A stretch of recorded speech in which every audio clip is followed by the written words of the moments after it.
Conker has always been one of those games that I've always wanted to complete, yet for some reason, no matter how many times I start a new playthrough, I always end up putting the game down and never go back to it. For whatever reason, recently I tried again, and this time I could not put the controller down until I had finished the game. So today, I thought I'd share with you guys my thoughts on the game, if I think it's worth going back to today, and if I think it's worth the asinine prices people are asking on eBay, and I'll even talk a little bit about the remake that was released on the Xbox in 2005, Conker Live and Reloaded.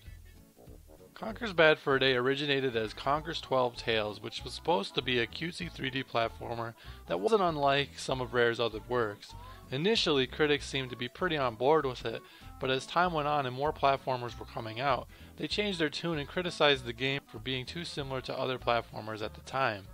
Rare was like, whoa, whoa, whoa, and delayed the game, keeping it out of the spotlight for a while. A few years later, the game re-emerged as Conker's Bad Fur Day. Instead of being the cute cuddly squirrel that had been shown in the 12 Tales, Conker was now a crude alcoholic squirrel who loves money, booze, and women. Fuck bitches, get money. Fuck bitches, get money. But really, I think we should just be amazed at how Rare took such an innocent platformer and turned it into one of the most obscene video games of all time. You know, it's too bad that other game developers can't take criticism like that.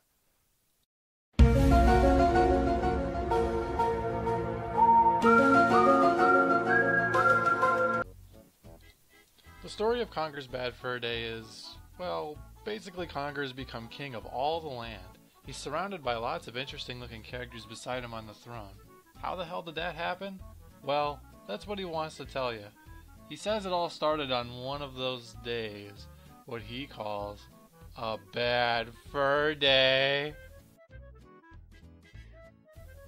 Well, anyway, throughout the game, Conker finds himself in some very interesting predicaments.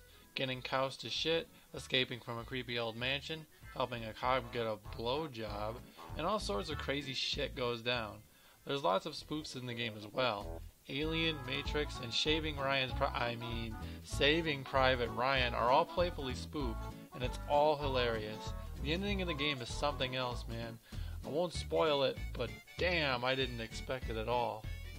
The gameplay is indeed a 3D platformer. You can jump, use your tail like a copter to glide short distances Rayman style, and you even got a trusty frying pan you can use to smack stuff. In some chapters of the game, Conker is equipped with various guns to help him fight off certain enemies. Many other Rare platformers, such as Banjo-Kazooie and Donkey Kong 64, had you collect lots of different collectibles, but in Conker, the only thing to really collect is money. Rude, cold hard cash. Marvelous. To be honest, I think the gameplay of Conker actually takes a backseat to the story. Not to say the gameplay is bad or anything, but playing it today, it really does put a bit of an age on it. At times the game feels really loose and unresponsive, which is annoying when the game requires a lot of precision. The gun parts of the game are also not quite up to the par because of the really awkward controls. I mean, it was a Nintendo 64 game, so I don't really know what you would expect, but it's not very pleasant. Some parts of the game are also terribly designed. There's one point in the game where you have to escape from a base filled with murderous teddy bears, and eventually you have to jump through these lasers. And the shitty part about this is, you have to jump in such a perfect way or else you can kiss your lives goodbye. It's incredibly frustrating, and if you're not playing on an emulator with save states, it might cause some damage to your controller. And your sanity.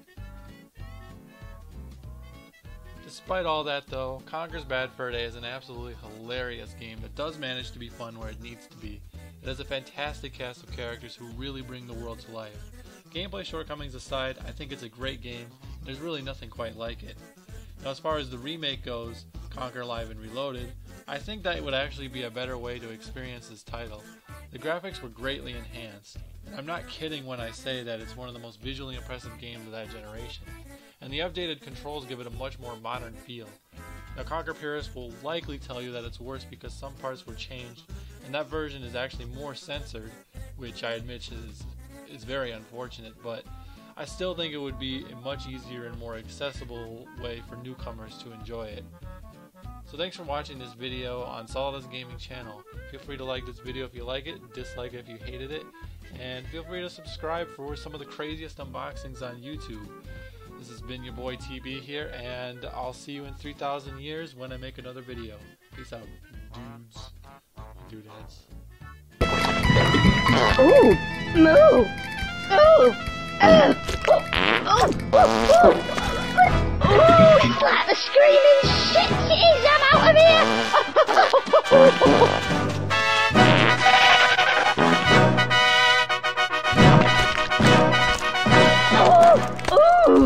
Oh, I said, this is far from dignified. Oh, I hope Mavis and Olive don't see this. They'll never really end of it. Oh, that's a bit of, hey, it's a bit of a, that's, I'll just stay here for a while just in case, you never know. Looks like he's just about ready to go.